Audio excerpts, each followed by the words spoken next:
going to welcome you again for our Jewels of Health session. Today we're going to talk about tomatillos, and we're really lucky David Kester came inside to join us in the kitchen because we don't have any tomatillos growing at the moment, but he's going to share some great information about tomatillos with us. So welcome David Kester, the horticulture agent in Boone County. Thanks, Diane. I'm no stranger to the kitchen, not because I cook a lot, but because I sure like to eat a lot. And one of the things that we like to make at home is some authentic salsa.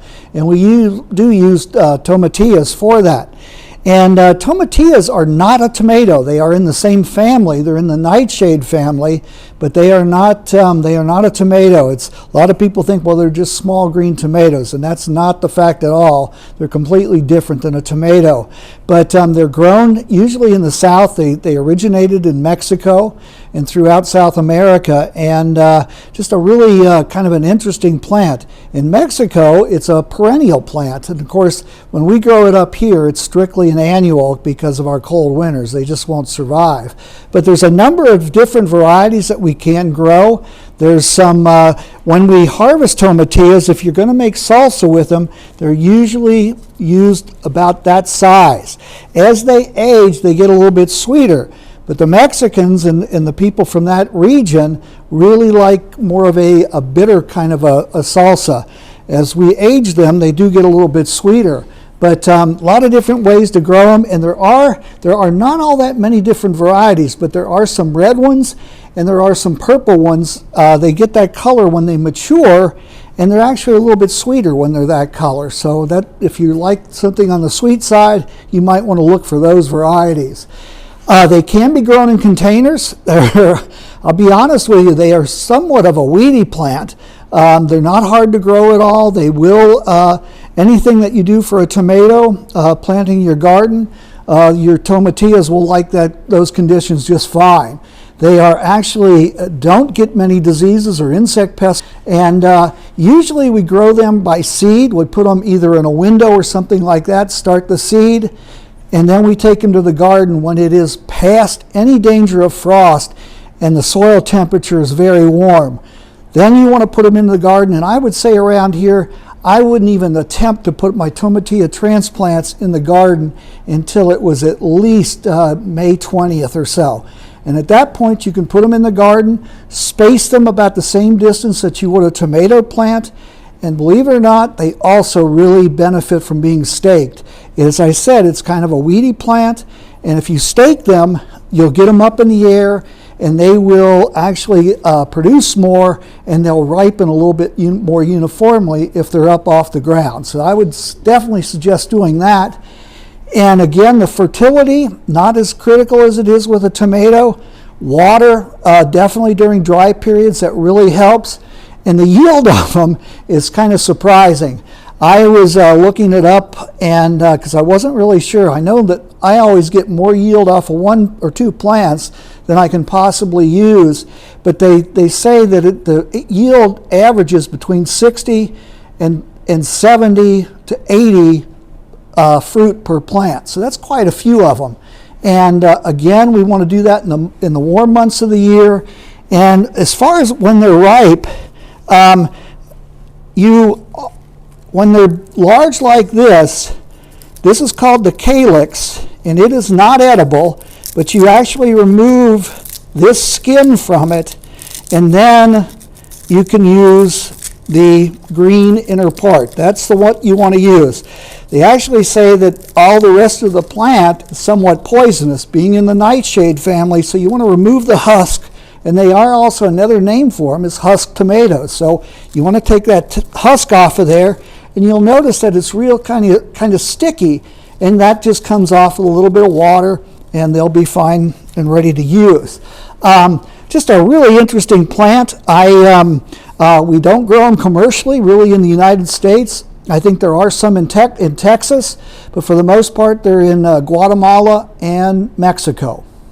I want to encourage you to try a few tomatilla plants, put them in your garden, and try out some wonderful recipes, some that Diane has here, and there's lots of other things that you can do with them.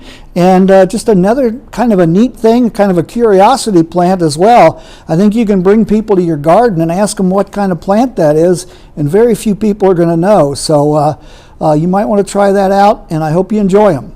So tomatillas contain some great anti-inflammatory compounds. They're high in vitamin C, vitamin K, manganese, and potassium. And a lot of times you'll see tomatillas used in Mexican cooking. In your flyer you will find a recipe for some tomatilla bars, which is kind of like a lemon bar, but it has tomatillas in it. Adds just a little bit of different character. We also have a tomatillo salad that we will share, and a lot of people use tomatillas when they make green salsa. If you go to the store, you can buy green salsa, also known as salsa verde, which means green salsa. There are different brands, different varieties, and different types of heat, so you'll see mild, medium, and hot. You can also buy green enchilada sauce, which has a base of tomatillas, and then you can also find canned tomatillas. Fresh tomatillas will be in the produce section.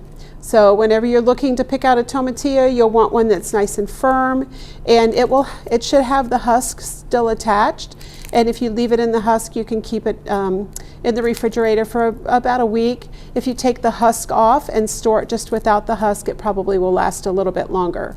Don't buy ones that have husks that are already starting to rot, or that you see spots on, or just normal signs of deterioration. You'll just want to leave those behind.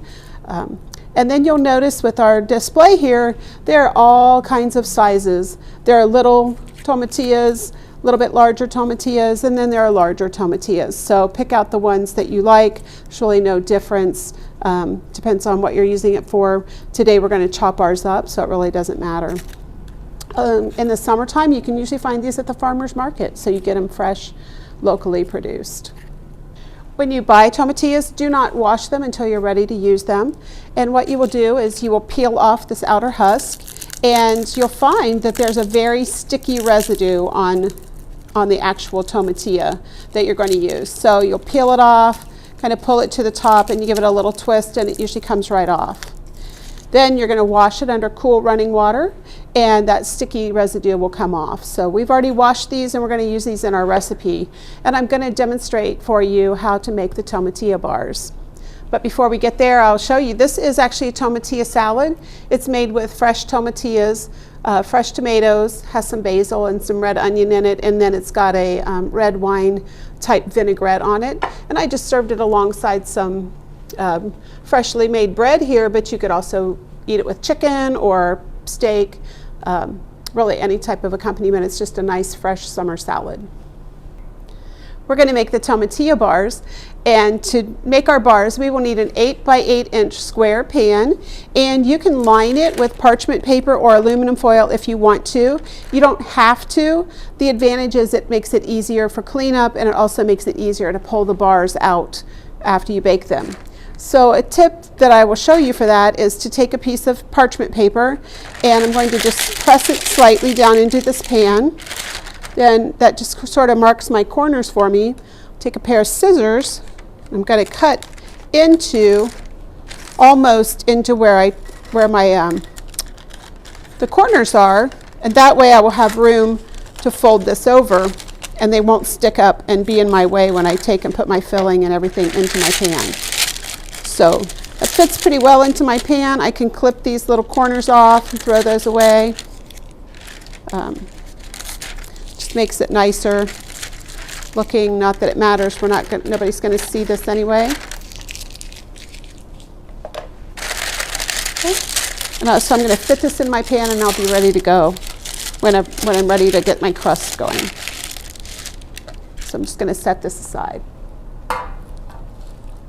We're going to make our crust, and we're going to do our crust. We're going to do the crust and the topping at the same time. And as we get ready to do that, we're also going to set aside some thickener for our filling, which is the tomatillas. So I need 1 cup of all-purpose flour. The recipe calls for 2 tablespoons extra, and it says the word divided after it. So my 1 cup of flour goes in my bowl, and I put 2 tablespoons in another small container and I'm going to set that aside. I'm going to use that in just a minute. This is going to help thicken my tomatillos when I get ready to cook those. I'm going to add 1/3 of a cup of granulated sugar. I have a 1/4 teaspoon of baking soda. And then I'm going to stir that just briefly to mix it up. Then I will cut in my room temperature butter. I don't want it melted. I don't want it freezing cold because it's very hard to cut in. It's almost like making pie dough. You can use a fork. You can use 2 knives. You can use a pastry cutter if you want to, if you have one. If you have none of those, your hands work just fine. Just make sure they're nice and clean. You don't want to use dirty hands for this. And I want to keep cutting this in until it's coarse crumbs. So this is looking pretty good. That works in pretty quickly. I'm just going to clean off my pastry cutter here.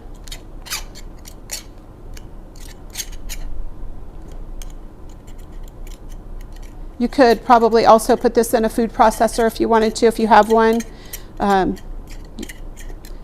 a lot of different ways to do this particular step. So my recipe now tells me to take 1/4 cup of this out of this container and put it with my 2 tablespoons of flour. I'm going to use that to thicken my tomatillo mixture. So I just set this aside and wait until I need it. Then I'm going to add 3/4 of a cup of instant or quick oats is what they're called, quick oats, not the old-fashioned kind, but the quick oats. So I will go ahead and mix those in and continue cutting in that butter with the oats and the flour and the sugar. I'm going to put this into my prepared pan. So I am going to leave the liner in. Just going to make sure it fits in there. I'm going to use about 2/3 to 3/4 of this mixture into the pan. It's about 2 cups if you're measuring with a measuring cup. Or you can just sort of eyeball it. Spread it out to the corners. Then you can take the bottom side or the flat side of a measuring cup and press it into the pan. And you want to press it so there's a little bit of a lip around the whole thing because your filling needs to sort of stay within the crust. So just press it into the corners, press it all around, get it nice on the bottom.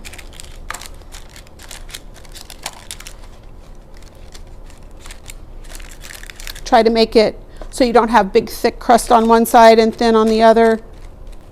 Very simple, very easy. I'm going to put this in the oven and let it bake for at least 10, maybe 15 minutes until it's golden brown and set. And then I'll take it out and I'll put the topping on and we'll return it back to the oven. So I'm going to put this in a 375-degree oven for 10 to 15 minutes. So I have this left because I didn't use it. We're going to sprinkle this on the top of our filling once we make our tomatillo filling. So I will just set this aside till I'm ready for it. Now I need to get my tomatillos ready, and I can do this while my crust is in the oven. I'll have my tomatillos ready and we'll get the filling going. So I just need a saucepan. This one's a little bit big, but it's okay. A small one will work fine too. With the lid, we want to be able to cover it for a short period of time. And I need 3 cups of chopped, washed tomatillos, washed and chopped. And I'm going to chop them in about a 1/2-inch cube. And you don't have to be exact. You don't have to get out the measuring stick or anything. And I will tell you, I usually use a serrated knife. This is a little steak knife. If you have a larger like bread knife or serrated knife, they work really well. It just helps cut through that, cut through the skin of the tomatillo. So we've washed these. So I'm just going to cut these. One thing about these, you generally don't have to remove the little stem part where the stem was attached. It's usually rather soft and benign as compared to some of the tomatoes where you really have to take that core out. So you'll need probably about 1 pound of tomatillos. So when you go to the grocery, you can just weigh that out. You might want to buy just a little bit over 1 pound to make up for any that might be damaged, or that to make up for any of the husks that you take off.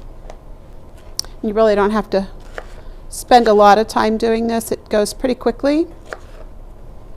So I just want 3 nice full cups. I'm putting them in this bowl for right now, but I could put them directly into the pan. So there's my 3rd cup. Let's set this aside. Get my dirty dishes out of the way. I'm going to put these in my pan.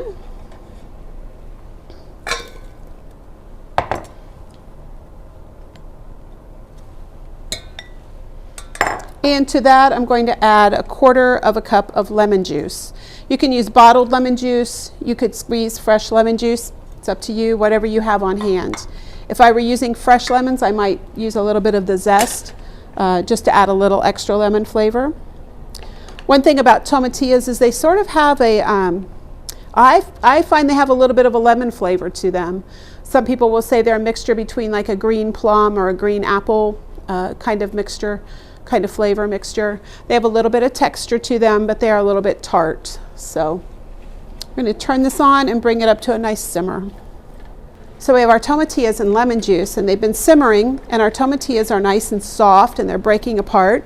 I'm going to add my sugar, stir that in, and just a little bit of salt just to help counteract that sugar a little bit. Blend that together, stir that together. I'm not blending, I'm just stirring it around until that my sugar dissolves. And then I'm going to add the thickener that I set aside. So this was the 2 tablespoons of flour and the 1/4 cup of the crust before we added the oatmeal in. So I'm just going to add this in. I'm going to try to sprinkle it in so that I don't end up with really big lumps. The butter will melt, and that flour is going to help to thicken this mixture. I just need to stir this up really well and work to get those lumps out, any lumps of flour. And I want it to boil and simmer for just a little bit. And remember, we're going to put this into the oven on our crust to bake completely. So just looking for a nice thick mixture and no big lumps of flour left in it. And while we were cooking this, while our tomatillos were cooking, our crust got done. So our crust is ready to go. And my tomatillo mixture is ready to go. Just going to pour my tomatillo mixture right onto my crust. And that's why we put that little lip around the edge, just to contain all of the tomatillo mixture. Just spread this out to the edges and over to the corners.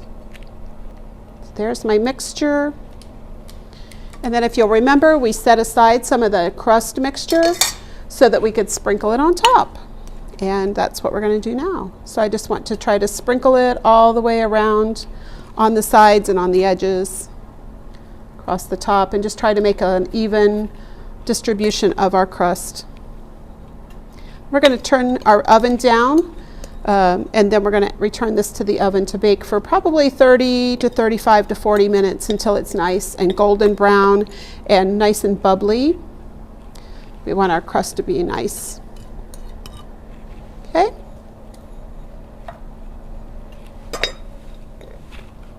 So there we go.